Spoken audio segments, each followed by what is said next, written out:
మా బాబా బంగాళదుంపలు తీసుకొచ్చాడు పెద్ద ప్యాకెట్. ఈ బంగాళదుంపలోని ఎంత మట్టి, నల్ల మట్టి. ఇది 2 గంటలు 3 గంటలు నానబెట్టి ఇందులో సింక్లోని ఇది ఇలా కడుగుతున్నాను. ఇలా కడిగి అనమాట సింక్లో ఎంత మట్టి ఉందో చూడండి. ఎంత మట్టి, నల్ల మట్టి.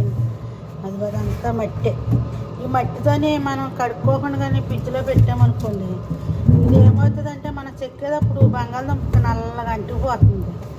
అందుకే దీన్ని ఏం చేస్తానంటే నేను నానబెట్టేసి కడుగుతున్నాను అనమాట. దీన్ని ఇదంతా మట్టి చూసారా, మన ఇండియాలో ఉంటుంది చూడండి. ఇది మా పల్లెటూరులో ఉంటుంది, సేల్లో ఉంటుంది మట్టి. అలా ఉంది, అలా ఉందన్నమాట ఈ మట్టి.